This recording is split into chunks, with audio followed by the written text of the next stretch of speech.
Welcome, Sean. Thanks, man. Sean Spire. What's up, man? To the My Tribe podcast. What's up, man? How are you? I'm doing great today. Good. I'm doing great. I'm grateful to be in such an amazing place in the Aspire Sports Lab. Mm-hmm. Man, tell me, how did this idea come about? So this idea wasn't really actually supposed to happen. I had no desire to ever create my own gym. Originally, I did want to be a personal trainer. I did get my bachelor's in exercise science, and the whole goal was honestly just to personal train people and maybe get into education somehow, and teach or do research to that degree. Okay. But definitely actually didn't really want to be a business owner. I was never really wanted employees. And so I kind of just always wanted to do my own thing. And then there was just a, kind of a turning point with some of my clients. They wanted to train at a different space that I was currently training at. And I looked around and nothing was necessarily better than where I was currently training. It was all very similar. And those two clients in particular were like, yeah, well, why don't you just start your own gym? And I was like, well, I don't want to, this and that, like, blah, blah. And they're like, made me just realize I always talked in life about reasons and excuses. We all have reasons and excuses, but reasons are reasons why you really can't do something. Excuses are just kind of bullshit. I always ask like, I can't work out today. All right, is it a reason or an excuse that you can't work out today? An excuse is I'm tired, I haven't eaten enough today, or like, oh, I missed my workout this morning, well, those are all excuses. A reason is like, I have to go pick up my kid from school, and then we have to go straight to an appointment, and then we have to go straight here, and then, then I got to make dinner. And I was like, all right, like, you can't physically make your workout today. I get it. That's a reason. And they kind of just made me realize, going back to that philosophy of reasons and excuses, the reason I didn't want to open a gym was actually simply just an excuse. And within a matter of, maybe like 3 or 4 weeks, I went from like, I'm never owning a gym to having the keys and like working on a new space and starting a gym. It was like a very fast process. I just did it. And, 7 years later, here we are today. And it's been the same space for 7 years? No, we were originally in Oakland Park in a facility probably, I don't know, a third of the size.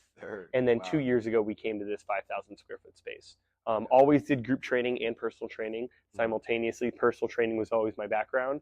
So that is something we've always had as a big part of the facility. But then group training was always a passion of mine. Not only personally, I liked doing group workouts, but also I see the benefit long-term of working out with other people, as well as from a financial standpoint, as well as from just an impact standpoint. I can affect a lot more lives if I create an amazing group class versus I'm only infecting one life at a time, personal training one-on-one. So whether it's from a price point standpoint or from a camaraderie standpoint or simply from a just numbers standpoint, I always wanted a group training facility, which is why we've always included it as well. It's an amazing facility. I want to take some video and show a little bit about it, but to me, it's not just the 5,000 square feet. It's the community that I feel when I walk in the door that you've established. I mean, people come in, they bring their puppies, and everybody's hugging and kissing when they come in for a workout. It's truly a special place that you've cultivated here. I don't know if the last 7 or just the 2 or what it's been. Can you speak a little bit to the community that you've been able to cultivate here? Yeah, and I think over the years in fitness, I've realized that the actual fitness and the science of fitness, the stuff I was most interested in when I got into this career, unfortunately, or fortunately, I don't know, isn't really that important. It's not that complex in a lot of ways. Yes, there's good training and bad training, things you should do, things you shouldn't do, things that are beneficial for our goals, things that are not beneficial for our goals. But the reality is, especially now, like you and I could put our goals into ChatGPT and create a pretty good program for ourselves if we did it. The problem is that last part, if we did it, because chances are we ain't gonna do it. And I think that's what it comes down to when we look at the long-term health of the health and fitness industry, the long-term growth, like, is it sustainable, is it not sustainable? And it's the community that's the most important part. It's always been important for me to have those relationships, and I wanted to make this one of people's best hours of their day. And a lot of it's not just sweating and going through a hard workout. It's doing it with other people that have like-minded interests, which everybody that walks through these doors has at least one thing in common, and that's they want to better their health today. And that was always vital from the beginning, but I think is more important as time progresses. I remember looking at Peloton in 2020 when COVID happened. I was like, wow, like the fitness industry's over. Like these bikes are sweet. These instructors are the best in the world at what they do.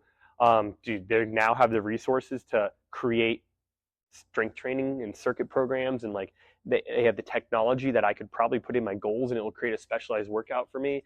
And then I was like, man, I don't know what I'm going to do for the rest of my life. Like, my product is gone. My service is done. Wow. And then I realized it lacked, and they tried to do it. They didn't succeed apparently though, or not well enough in the relationship part and the community part and the physical space part. Everybody came back to the gym right after COVID, not because of the workouts, but because of the people. And a lot of people too, I did online workouts and all kinds of stuff while we were shut down. Most people didn't do it. And that's because they had nobody telling them to do it, and they had no reason to go in their front yard or backyard in their living room to do it. They have a reason to do it here because of the community.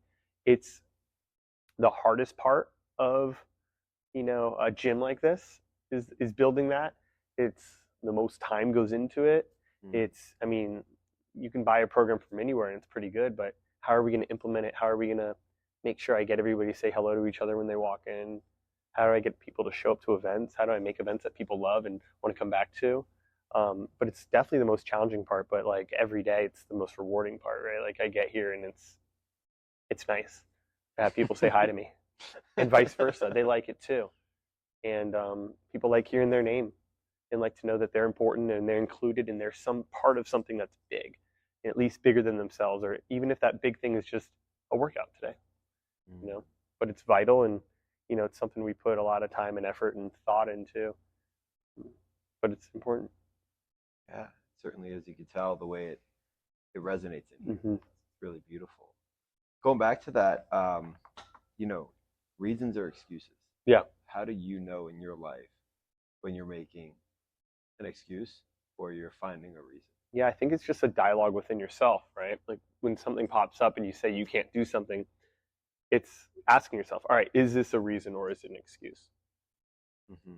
And just walking yourself through that dialogue and asking those questions to yourself and determining, what it really is.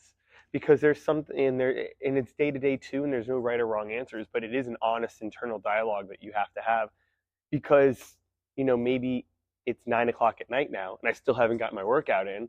And now I actually have no more excuses. Like, I'm like, all right, it's 9 o'clock, but maybe the gym is physically closed. Well, I could do something at home, right? So now is that still an excuse? And it kind of is, because I could do just some push-ups at home on my floor. But then if the answer is, like my body's actually kind of run down right now, maybe this is a way of just saying, this is an off day for me and I'm going to go and get it after tomorrow. Well, maybe that's a reason not to do it, because you're walking yourself through that dialogue. So there's no right and wrong answers, and it's totally up to the individual, but it's just to make sure you really walk yourself through it and make sure, are you just being, a pansy right now? And just making excuses for yourself, or are there actually reasons why you're not doing X, Y, and Z? Is it an injury? Is it a health concern? Is it a time constraint that you just can't get around because of only so many hours in the day and there's only so many priorities in the day? If you've already worked out 4 times this week, but your day, really needs to be focused on your job tomorrow, maybe you don't work out. That's okay. You've taken care of your health this week.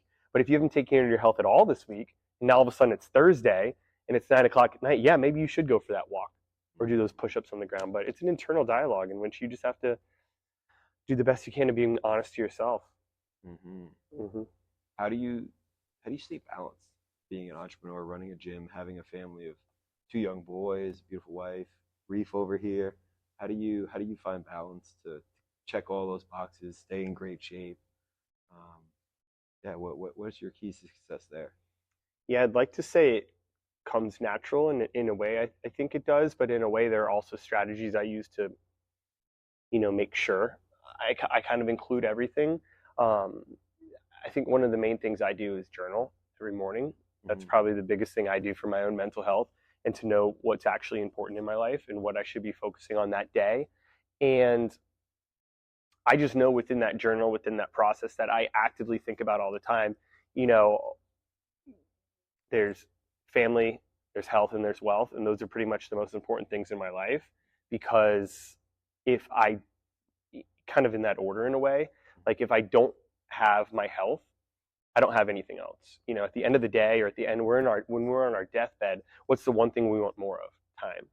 So I have to take care of my health and have to put that as a priority above everything else in a lot of ways. Because, and you can go overboard. Do I need to work out for 2 or 3 hours a day? No. But do I need to do something active every day? Yes, that's a non-negotiable every single day. Next up is food. Like, do I need to, spend time cooking my food, which might take away from other things? Yeah, to me, that is important, because I don't want to get a lot of my food from outside sources, although I do some. But spending that time cooking, grocery shopping, and that money on those things, yeah, is important for me, because that goes back to my health. So it goes back to that priority of, what's the most important thing in my life? If I'm not here for my family, and I'm not here for happiness, I'm not here for any of those things. So that's got to come first. Next up is obviously with them, because I always think, with that last one, wealth and money will come and go, right? There will be times in people's lives where they're more successful and less successful financially. There's always time, if we have health, right, to make more money. But there's only so much time to spend time with my 4.5-year-old, because he's only 4.5 for 1 month, ever, and then he's 4 years and 7 months and 8 months, and then it continues to grow. So that, especially having kids, put a lot of perspective into my life. I think about it with my dog all the time. I'm like, dogs don't live that long. So I have to make sure, like, if he brings me a toy, I do it. Nothing's more important in that moment than throwing a toy to him, because that kind of goes into that family thing, and I only have a limited time here. And then obviously that last one, that finance part, or that financial part, or that business, that professional part, is important too, because I have to pay for those things. I have to provide a roof overhead, good food, and hopefully some good travels and whatnot for us to have. So how do I balance it? I don't know. I think about it a lot. I think about day to day, what really should I be doing today, and where should I be spending my time and effort? And part of that comes, I guess, now that you're making me think about it, I do time block as well. Okay. So every evening I time block my next day. Okay. And every next day includes those 3, blocks, if you will, with the family, health, and go back to business, wealth, whatever you want to call it. And I time block my entire day, hour by hour, from when I wake up in the morning at, usually around 4:40 a.m. up until when I go to bed. And it's blocked out from, usually about 5:30 p.m. to 8:30 p.m. is family. Okay. Nothing else happens. And that's recurring. It's actually in my Google Calendar every day, Monday through Friday. That is recurring. And then same thing, I'll go through my to-do list and time block my entire day. Every day from 12 to 1 is my fitness time block. That's recurring as well. Every day from 7 to 8 is another family time block, AM, because that's when I get my son ready for school, feed them, and then get him to school. So those are recurring time blocks. So in a way, I don't even have to think about those things. Those things are already planned into my day. And then I, at night, go through my next day and time block that next day in terms of the priorities that need to happen. It's so interesting. I never thought about that. But probably time blocking would be the biggest thing. And then recurring appointments. Like, what's important to you? And then just make that happen every single day in yourself. If you want to read every day, make sure you block it in every day, reading. Yeah. And you lock it in every night before. Yeah. So I go through my day, and I go through that day's to-do list, make sure anything that needs to get done gets done. And then what do I need to do tomorrow? What are the most important things are tomorrow? That's going to be the first things I do, whether it's earlier in the morning or just in my first slot of, my business part of the day. And I put it in there, and hour by hour, it's everything that I need to do today. And I do that every evening before, and I stick to it pretty darn good, actually. And some things get pushed around, but really, I think the further you go in life, in a lot of ways, the more you realize there aren't really fires. Things that we used to think were super important, we need to take care of in that moment. If you put that on your to-do list and looked at it at the end of the day, it probably actually wasn't that important. So I stick to my schedule and that time block pretty well, and that's how I make sure I get everything done. Amazing. Well, I appreciate you time blocking this in. Yeah, totally. Really inspiring and enlightening. I got to speak to the level of character of the gentleman that you are, and we met in an off chance meeting in Orlando. Yeah. I was telling somebody yesterday. I'm like, I went up to a bar, ordered my drink, and the guy next to me says, what the hell did you just order? Yeah. And that's just, you know. It was a Cabernet on the rocks, for example, with a straw, by the way. A straw. See, yeah. He remembers. Yeah. Have you tried it yet? No. I have not. You should pull it out right here. Yeah, right. Here it is. Yeah, no, I have not. Yeah. Highly recommend it.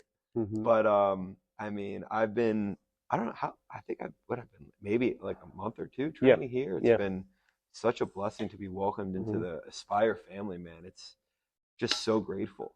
And the space you have, and again, even the other trainers, everybody's just so nice. You happen to, I think, like attracts like very much. Yeah. I think you have a skill for attracting a lot of great people in your life. Can you speak to that a little bit? I mean, how do you find that? I think more so I have a lack of patience for people that aren't nice. Really? Yeah, I mean, like, what's the quote? Like, you're the average of the 5 people you surround yourself around, or whatever. It's so true. Like, the people you're around are again, we're only here once, right? Like, you should be around people that you enjoy being around. If I don't enjoy being around them, I'm just not around them. I think it comes back down to that. It's not necessarily about attracting the people you want around, but it's making sure you're filtering out the people you don't want around. And then who's left?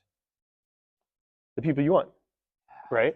It's hard to, it's like a lot of things in life. When we go out and seek something, like, how often do we truly find it? Maybe not often, right? But if we more so just focus on the journey, focus on each step, and make sure each step is appropriate, then you tend to get to that place that you want to be at anyways, even though I wasn't necessarily seeking it. So I've never really thought about, like, making sure, I agree, the people that work here and the people that are training here are amazing people.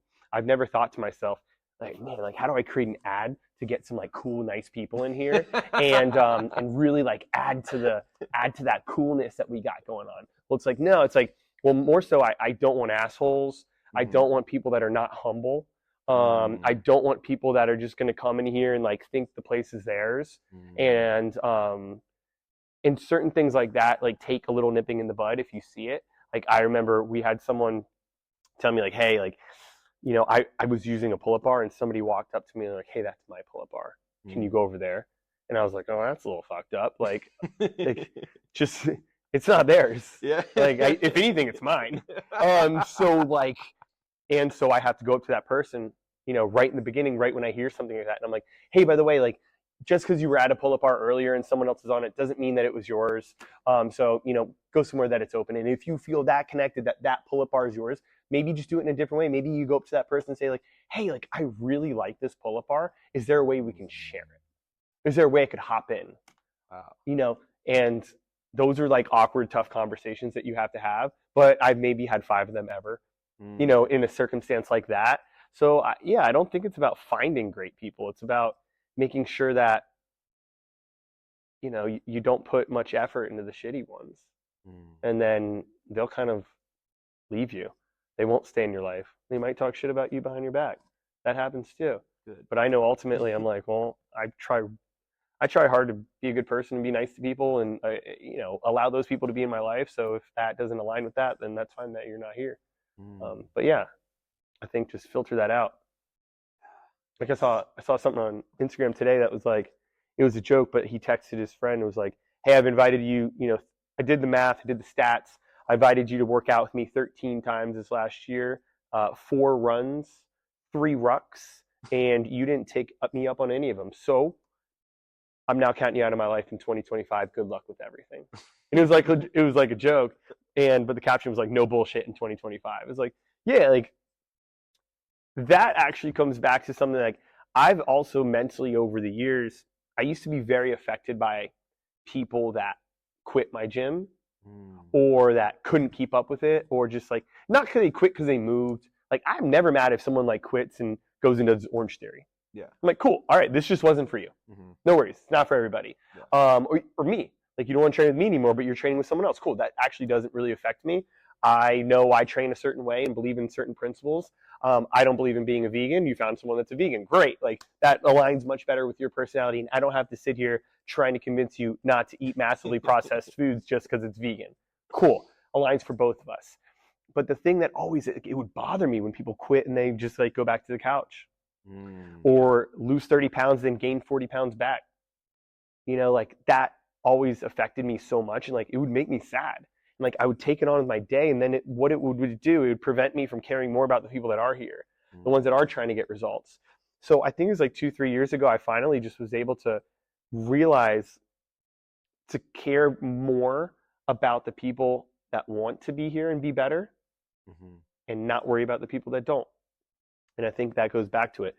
Applaud people that are just trying, and the ones that aren't trying or the ones that you don't want to be around, just put no effort into them. When I'm doing marketing or something and someone's names pops up, like an old member, that like I'm like, oh man, they were great. Let me just shoot them a message, just check in on, make sure they're still working out. I do that all the time. Then when I see old members that are like, yeah, that person was an a-hole, I won't even respond to them. I won't respond to them. I won't message them, just because like they don't have it. And that's okay. It's not what you want. Nah. Not the energy or the people you want in your life. Nah. Yeah, I found that I was very blessed to be very selective of who I spent my time with when I moved down here. Didn't know anybody, and I could have went out and got 100 drinking friends like that. But instead, I was like, you know what? I want to only very select who and how I spent my time with. And I feel it's been very rewarding in helping me, spending a lot of alone time or forcing myself to do alone time to figure out who I am. And what's your relationship, with spending time alone? Yeah, I love it. I don't get a lot of it anymore now that I have 2 kids. But I think it's very important to time block some of that in and spend time alone and think about, just learn about yourself. I do a lot of that personally now while running. I run a lot, and that is kind of that time now. But it's vital. It's and I do it in the morning when I journal, but walking yourself through problems, walking yourself through your thoughts, walking yourself through your goals and your ambitions and all of these things is vital, because if not, you're just kind of like going through life like you're going down a stream and letting it take you wherever. You're not able to actually, pinpoint anything and really direct yourself at it. So it's vital. Like I said, I do most of it while running now or journaling. But I used to do a lot more of it while surfing or something like that. But alone time is important, and I like to combine that alone time with some activity. Gets the brain thinking in a different way, What does journaling look like for you in the morning? Is there like you follow prompts, or you just kind of free flow? What is that? Yeah, both. So I started journaling. I'd always thought about it and thought it was a little like wishy-washy and like not for me and not something that I, could or should do.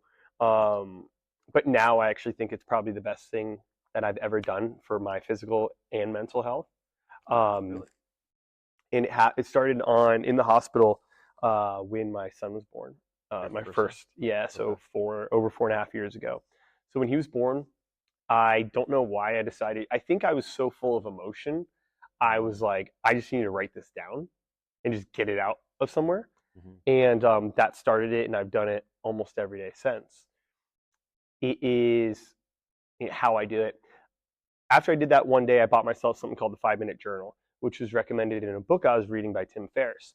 And the 5-Minute Journal is really simple. I bought it on Amazon. It's literally a physical journal. You're writing in it, and it's 3 prompts. It's what are 3 things you're grateful for? What are 3 ways you're going to make today great? And an affirmation. So I am. And I loved each one, because I'm like, the grateful part was a massive one for me, because everybody's like, oh man, what am I grateful for? And it could be super simple, man. Like I remember, like while I was writing it, one of my first things I was grateful for was a pen. Because I was like, dude, how complicated would this shit be if I had to be like dipping like a feather into ink? I'd have to go get the ink. I'd have to like keep dipping it back and forth. And then what if I didn't even have a feather? Think about like cave art and stuff. We were like mushing berries together, using my fingers to write things. How challenging was it to write? Or think about the Egyptians. Carving it? That sounds terrible doing every morning. How could I be sufficient? Or how could I be efficient carving out my thoughts? Like that sounds terrible to me. So I'm like, pens. Wow, super grateful. So mostly super basic stuff. I'm super grateful, for these 3 things today. It just puts everything in perspective, because one of the things I've learned about, if I have my health and my immediate family has their health, there's not really that much wrong that could go with my day. Because if something happened with my health or my family's immediate family's health, I would just leave right now. If I got a text saying like someone was in the hospital, I would just, dude, I got to go. I would leave. Yeah. I might even leave the dog with you and ask you to like do something with, because I got to go right now. Like nothing else in this world matters but that moment. So I realized, that's one of the things I've really realized when, journaling those grateful things. And the next one I am, or how to make today great. That's a focus thing. That's a big part of like, all right, what's the most important in my day? All right, maybe spend time with my family. I really need to get this, my tax stuff to the accountant, and I need to make sure I say hello to everybody at the gym, which I put in there a lot because I forget sometimes. Just what would really make your day amazing. And then the affirmations, it's great, man. It usually goes along with one of the things that I talk about to make my day great. So I want to say hello to everybody today. That would make my day great. Affirmation is I'm a friendly person. Okay. Whatever it might be, they usually go together somehow. If I can't think of anything to write about, I do that prompt. Okay. That's your like blueprint if you're looking at a blank paper. Yep. Okay. If I have something to write about, I just write about it. It could be a sentence or two. It could be a page. Okay. And it's a lot of working myself through problems, obstacles, things like that in my life, or reviewing kind of what was yesterday. I like to write a lot about like my kids' events, like big things in their life, things they said that were fucking funny, just things that I want to remember one day. And today I was journaling about their Christmas, like what Christmas was like for them with a 1-year-old and a 4.5-year-old, their emotions and their reactions to things. If I don't have that, like I said, I just go through that other prompt. So this is something that takes 5 minutes up to 15 minutes, and it went from paper to a Google Doc that's now like hundreds of pages long, and it's just in a Google Doc that I open every morning, and yeah. And now you type it? Yeah, now just do it on my phone. Yeah. Okay. Or I talk into it. Okay. I do that a lot too. Have you found that to be more effective, less effective? How long has it been a Google Doc? Probably 4 years. Okay. About after a year, I went into the Google Doc because I kept forgetting my journal. Gotcha. Yeah. Gotcha. Okay. And I also realized like I'm never gonna read this shit. Like, so why am I writing it on paper? Hoping that my kids one day read my chicken scratch? Like, no, this is dumb. So I put in the Google Doc because, this goes into a whole nother thing. I've also been uploading it into like a chat GPT prompt, like prompter itself. That's like me. This is kind of weird and futuristic. Really? But I can ask it questions according to my journal because they're linked up. So if I ever have a question about like when my son lost his first tooth, he actually hasn't lost a tooth yet, or when he got his first tooth, it'll tell me the exact day he did because it will go through my journal and read those things for me. Also, in theory, it's like building out me that my son could ask it questions if I were to never be here before, or if I were to die or something like that. He could go in theory, and ask it a question that maybe I've dealt with before. Maybe this is an obstacle that I've written about and I've journaled about and had to like gone through, and he could literally be talking to me based on my 5 years at this point, but maybe one day 50 years of journaling, and it should like create a pretty good answer according to what I would actually think, right? Holy shit. Yeah, I don't know. Dude, that's Tony Stark level shit. Yeah. That's awesome. Yeah. Yeah. Yeah. What prompted that idea? I don't know. I think a lot of things in my life come back to the fact that I don't really believe in an afterlife. Okay. And I would love there to be one. I'm super open to the idea one day. In fact, I actually have another theory that if I died and went to those pearly gates, I could probably talk myself in. Because I'm like, dude, I did everything else good in this life besides for one thing. I didn't believe this was real. Like, what do you say, man? Like, can I get in? Like, you can talk yourself into that club. Do I need to work? I'll work in purgatory for a little bit. Like, you got some jobs for me to do. I can do it. I can be a handyman. Like, you need any construction work? Just let me know. Because, I was good to thy neighbor. Like, I did a lot of good in this life. Like, I put people over profit. Like, what do you say? But I think a lot of it comes down to that is I do believe that we all here once, and every day that goes by is one less day that I have here. And I want to make sure I make the most of it. And I also am just humble to the fact that I'm not physically going to be here. I hope I'm here for a very long time, but I want to be there for my children for as long as I can. And kind of as a life insurance plan, here are all my journals that, you could basically ask me questions with, and maybe get an answer that I would actually say if I were to unfortunately go early. But if I'm here for a long time too, that's just even more data that I would love to ask my grandfather that I've never met questions. Or I would love to know, specific dates of things. Like when when did my father first learn how to ride a bike?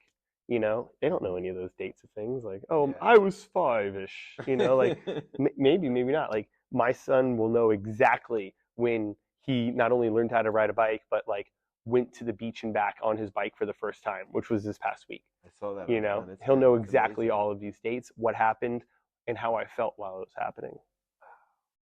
How did you feel when it was happening? Dude, really proud of him. I'm like super proud, and I make sure he knows that. But I mean, he rode 6 miles. He's 4.5 years old, and like didn't complain, listened, like was a good listener, and it's just super rewarding for me. It makes me feel so happy. I remember we were riding one time to the donut shop, which is only like a mile and a half away, Dandy Donuts, and I was like, Dylan, what do you do at this stop sign? He was riding in front of me. He goes, I slow down, I look both ways. If I see a car, I stop. And I'm like, yeah, that's exactly. He goes, I know, Daddy, I listen. You teach me things. I'm like, oh my God, that's the coolest thing ever. Yeah, I do teach you things. Yeah. How's fatherhood been for you? Man, it's like the best. I remember when I first found out that we were having a baby, we had a gym member at the time, and everybody else, all the other guys I told are all like, "Oh, your life's gonna change forever." Oh, like all this, like almost negative kind of connotations to things, like, "Oh, say goodbye to your free time," like oh, they're expensive. Like it was All like the negative everybody was talking things. about like negative things, and one of them was just like he looked at me in the eyes. This guy named Denver, and he looked me in the eyes and said, "Man, congratulations. You're never gonna feel love like that than the love of your kids." I was like, "Whoa, dude, all right." And he's so right, man. It's a love like I've never felt before, a proudness that I've never felt before, and like especially as time progresses, they're like the only people I really want to hang with, you know? Really? Yeah, Wow. yeah. What was the relationship with your parents? Good, man. We always had a good relationship. Both my parents are together. They're loving. They showed love. You know, I saw that in them. They always gave us our needs and everything we needed. Um, they gave me a lot of freedom, which worked out really well for me. Could have gone the wrong way. But they taught me, especially my dad, that goals were important and there really shouldn't be, they made it so there weren't so many rules, but it was more so just like consequences. And if I have a goal, for example, winning states, and I swam, so I want to win states. Well, I'd be like, you know, Dad, I want to skip swim practice and go surfing. He's like, okay. Does that align with your goals? I'm like, well, not really, man. He's like, all right, maybe, you know, what should you do then? And I was like, well, I should probably go to swim practice. He goes, okay. And there was a lot of talking me through that, which was great. One thing we didn't do, which I'm trying to do more of, is we didn't talk a lot in terms of like actual feelings and hard situations and how to overcome those things. So that's something I really want to instill in my boys, and that, you know, if something's going on, to talk to me about it and really walk myself through that, walk us through that, and not just kind of push it under the rug and move on from it. But it was pretty normal in a lot of ways. I think the main thing that I realized while I was reading one of David Goggins' books that was interesting in my childhood is we grew up with a lot of comfort. We were very just like, you know, middle class. This is how it was. We had our basic needs, but not much more. And my parents were very much okay with that. And it was great. They took care of us. They had a lot of time for us. All those things were great. But one thing that I wanted to kind of get out of is just continually trying to better myself and not just be comfortable, because it's really easy to be comfortable. Once we're comfortable, we're like, all right, cruise control, man. But that comfort could often lead to a slow decline, or it could stay comfortable. That's fine, but I want to be better. I want to be best that I can. And it takes a lot of being uncomfortable to really push yourself to be better. How do you embrace that uncomfortability? How do I embrace it? That's what you want. Yeah, I constantly challenge myself. I constantly take on new tasks that I don't know if are possible, or that, you know, are just kind of like, why? Like, I mean, someone asked me a couple weeks ago, do I want to learn how to juggle? And I was like, actually, kind of. Like, I've never, you know, it's completely unnecessary in my life right now, but just taking on new tasks, learning new things, and saying yes to anything that kind of aligns with your overall goals and personality are things you should probably start doing. But just also forcing it, like making yourself uncomfortable every now and then, super uncomfortable, can be massively growing. And just making sure you do it, you know? And for me, a lot of that comes down to, in terms of physical things, that helps me out a lot because it helps my mental discomfort and helps me overcome challenges, and physically really pushes myself as well. And that's signing up for races. You know, endurance races have always been something that have been part of my life over the past almost 10 years. Okay. And those things have taught me a lot. They really pushed me to be uncomfortable, but the journey to get there has made me a better time manager, has made me more organized, has made me time block, you know, do all these things in my life in order to make sure I need to do what I need to do to get things done. So I think a lot of it is just actually doing it and constantly challenging yourself and making yourself uncomfortable. But also, that's why I love races. That, like, there's a finish line. I know on that day I have to be prepared for it. So let's do it. It's almost like working backwards. Yeah. That's the date I'm gonna commit to it, and then I have to fill time slots to get there. Yeah, definitely. Yeah, because I struggled a lot with setting goals when I was younger. Like, oh yeah, I want to be better. I want to work out, but it was never really, you know, a concrete thing. And when I moved here, it was like, all right, well, I'm going to do a jiu-jitsu competition. And I was going once or twice a week. I was in there 3-4 times a week and getting my ass kicked because I knew the competition was coming up. Correct. You start working, you start eating right, you stop, you know, the drinking, the smoking, all the BS when you know you got something you're coming up to. And you just PR'd your marathon, right? Yeah, yeah. Congratulations. What was the time? 3:41. It's about a 15-minute PR for me. Yeah. Wow. That's awesome. And that's why, yeah, I've always been drawn to, and it's coming back to like where I set goals in originally, which was in swimming. We always had certain meets or certain time frames that we needed to do certain things by. But I think, like, even more so in life, it's great to have that solid timeline. And yeah, you can make goals and say, I'm going to do something by this day, but really nothing's fucking holding you accountable to that unless it's a physical event. That's true.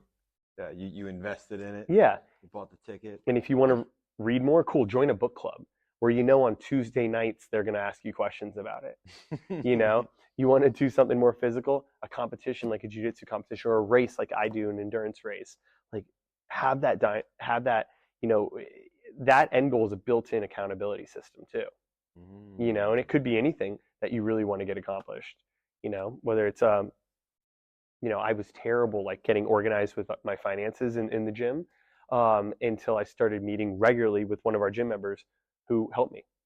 And we'd go over my QuickBooks every week. So you know what had to be done every week? That freaking QuickBooks.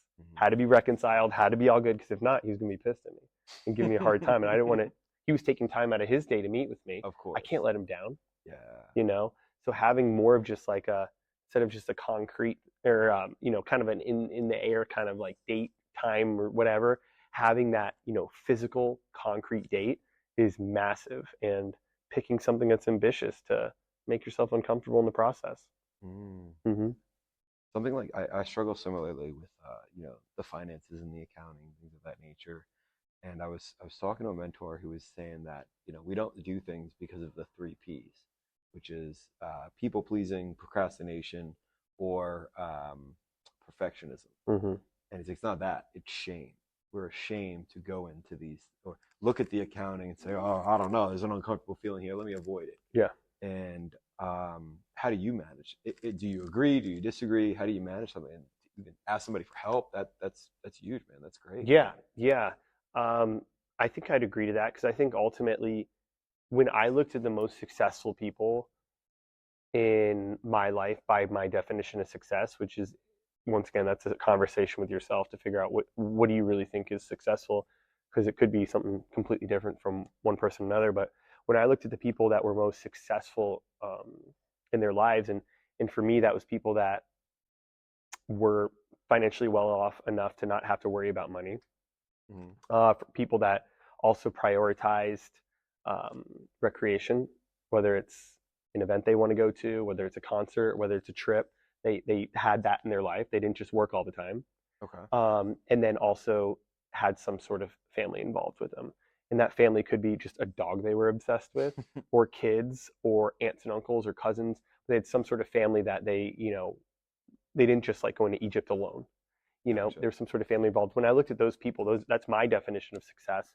Um, they had one common trait, and that was humility. That was the ability to ask for help. That was the ability to say, I fucked up. That was the ability to read and learn and find out more information about something that they don't know enough about. That was the ability to know that, like, I'm pretty comfortable right now. I need to do something uncomfortable, like ASAP, because I'm getting in this like bad state and I got to do something about it. It's humility enough to, know that, I do have an appointment with my mentor or whoever it is. And you know what? I fucked up, and I either need to tell them that, or I need to get my ass working right now and make sure it's done. So that could come back to some shame, which is, I think, fine, But for me, it's humility is the most important thing. Beautiful. With like goal setting, or do you have mentors? I mean, the people you look up to and successful, is that people you know directly in your life, or people you know indirectly through social media or something of that nature? At the moment, we can say both. Okay. I have people in my life that I don't meet with regularly, like a business coach, for example, but that I go to and confide in and speak to certain things about. And it's mostly pretty direct in terms of topics. Like, I got a finance guy, I got a marketing girl, so I have all these things that I have, and they're people from the gym, and that I can go and speak to them about things, and they will tell me honestly whether that's a good or bad idea. Or, you need to do this a little better, or that a little better. So I have some physical people, but there's also some, people up in the air, not up in the air, but, on the internet and whatnot, that I truly look up to, that, and I filter it too. When we go back to people, there are people in marketing, for example, I really like, and I filter everyone else out, unfollow them, block them, nothing. I don't want to see any of that, because I know that this person is someone I really align myself with, so I'm just going to keep listening to their stuff. Same with health, same with fitness. Not to say we can't get more knowledge, but kind of looking at that as, well, I'm just going to make you my little personal marketing mentor. So I'm just going to listen to everything you have to say and see what's up about it. I guess it derives more value of like what you're getting. You're not just getting everything from everyone. You're getting more directed information. Yeah, I think that's such a problem in our society, is that there's so much information. We're overloaded with information that it almost leads you it leaves you confused, and it leads you doing nothing in a lot of cases. Gotcha. Because you just have this plethora of things that you don't know what to do, you don't know where to start, you don't know what questions to ask. And I think by filtering that into certain individuals or certain philosophies is massively beneficial. It's like when people ask me, like, I like to read, and they're like, oh, well, I want to read like a self-help or motivational book. Which one should I read? And I'm like, any of them. But just like read it, and do it. Because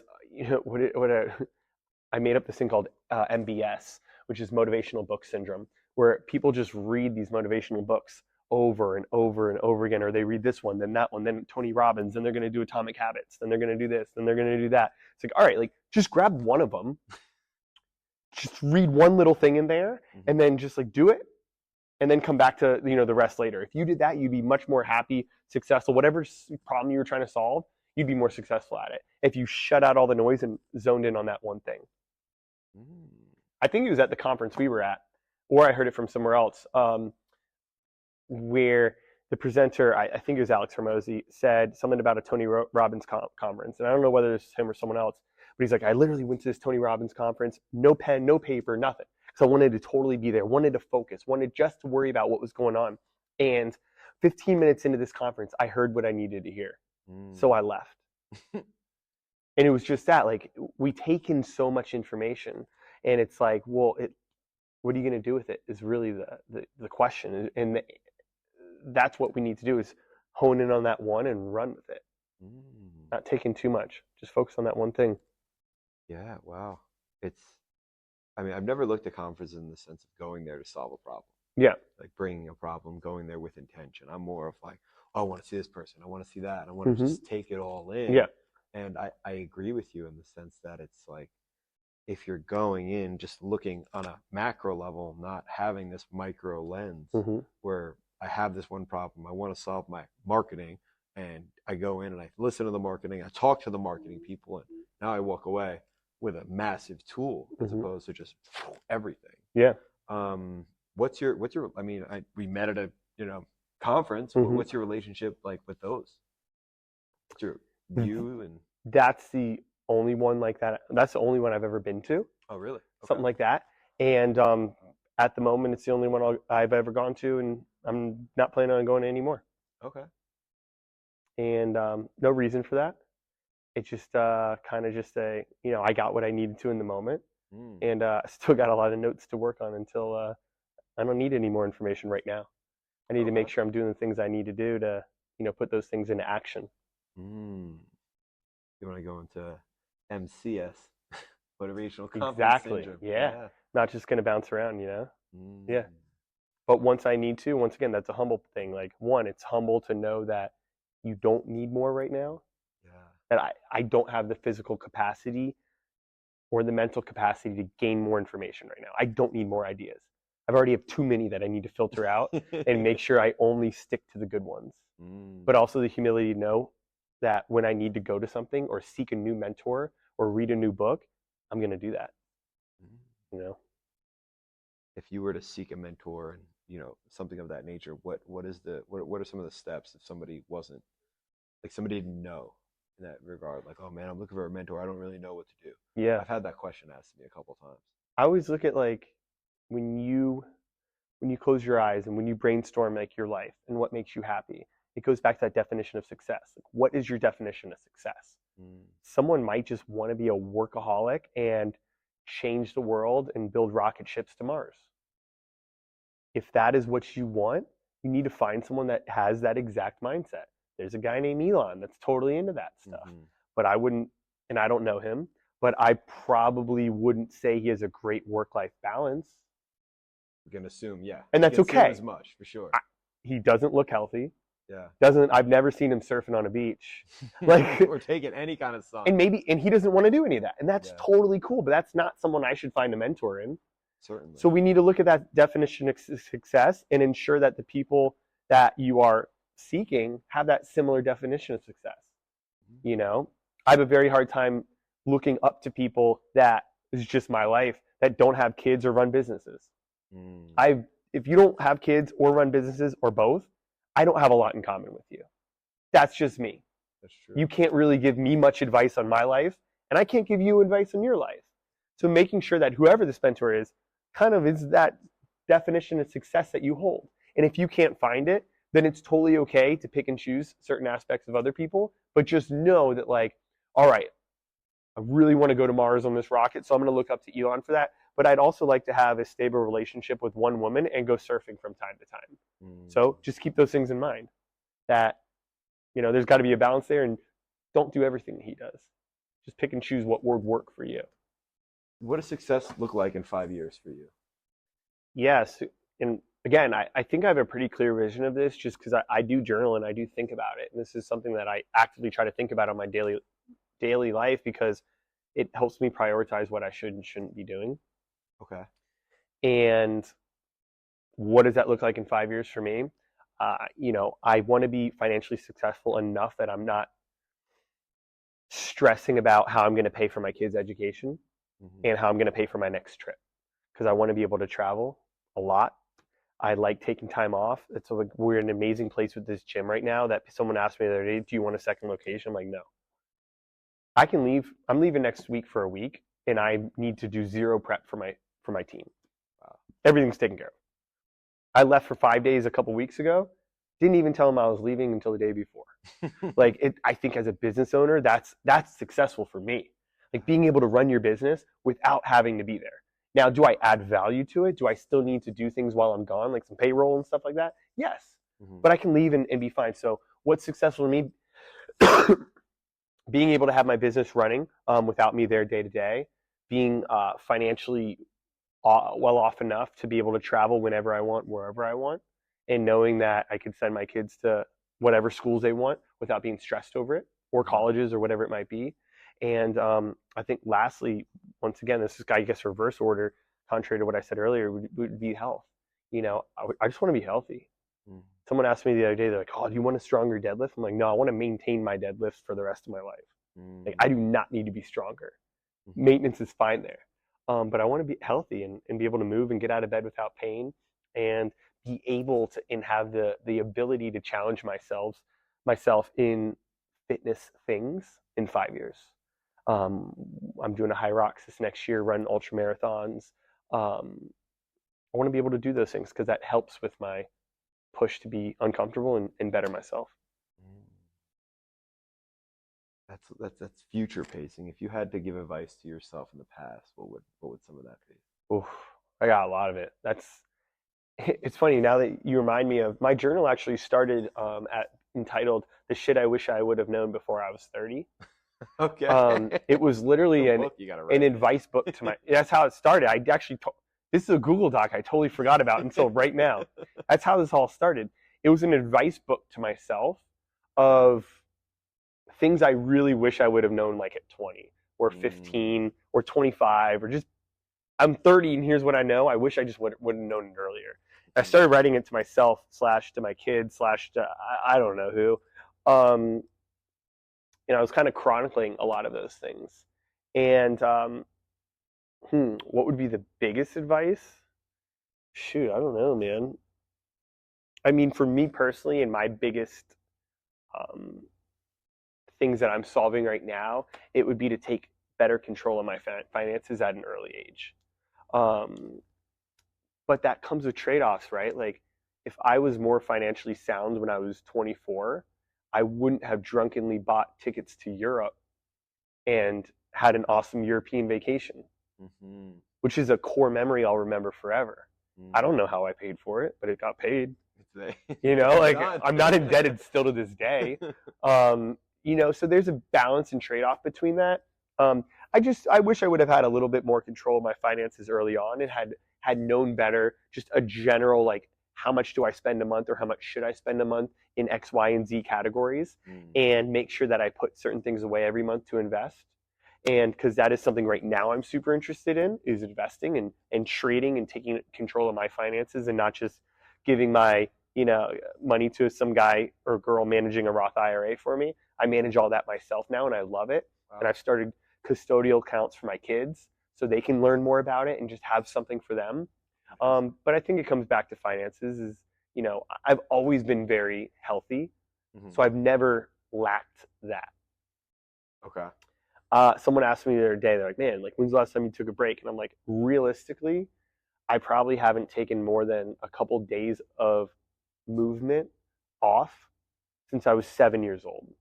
Wow. I swam competitively from when I was 7 to when I was 21 years old, and then I just worked out after that. Even while I'm on vacations, our vacations usually revolve around hiking. Even if I don't get in the gym and don't do anything, like yesterday, I did 100 push-ups. So at the end of the day? It was throughout the day, actually. Okay. It was while I was cooking. I don't know if it was just 9 p.m. It was while I was cooking. While you were cooking? Yeah, like drop the set? 5 to 10 at a time. Yeah. Do that a lot. So I haven't really ever lacked from the health point of view, which is always my number one. So that's been good. The family, I feel like I'm doing a really fucking good job at that because I try really hard at that. So I don't know any advice to myself there. But that last one is that, I wish I would have just had better control of my finances early on. That, how much further could I be now from a financial aspect? Okay. Yeah. Amazing. I'm still playing catch up in a lot of ways in terms of that. I would, rather be looking at my IRA with hundreds of thousands of dollars into it rather than what it is right now. But that's okay. I'll catch up over time. Yeah, compound interest, baby. Yeah, exactly. Any good any book recommendations for the millions of followers here? I just actually started rereading Ego is the Enemy by Ryan Holiday. Okay. Really good one. That actually I probably first. So funny with reading. I love reading now, but until I was 30, I did not read. I was always told I was a slow reader. I wasn't good at reading. I personally would always fall asleep while I was reading. Okay. So I'm like, man, reading's not for me. And then I started listening to some audiobooks, which were cool. I was like, oh man, like, again, going back to those people I looked up to, they were all kind of nerds and read. And I was like, I need to be a little more like them and read physical books because these people I look up to read. And they listen to audiobooks too, but they read. And so I started reading. The first book I read was Atomic Habits, which is what I recommend everybody, by James Clear. And in there it has the 2-minute rule, which is you can do anything for 2 minutes. And I was like, Anything. well, I want to read. I can read for 2 minutes, and I'm a pretty slow reader, and that's still like a minute per page for me. So I'm like, 2 pages. I can do that. That's a start. I can do that. So every night I try to read at least 2 pages. And most nights I only read 2 pages. Some nights I read a lot more than that. So Ego is the Enemy was one of the top, like, first 5 books I read when I got back to reading as a 30-year-old. And I just started rereading it the other night. And so I'll recommend that one. It's fantastic, by Ryan Holiday. And goes a lot into that humility stuff I was talking about earlier. Yeah. Beautiful. Yeah. Any last words, man? It's been such a pleasure. Thank you. I think that's all I got for now. All right. No, aspire to be great. No. Usually I'm on the other end of this, so yeah. I'm interviewing, so we interview our members. How's it been being in the other seat?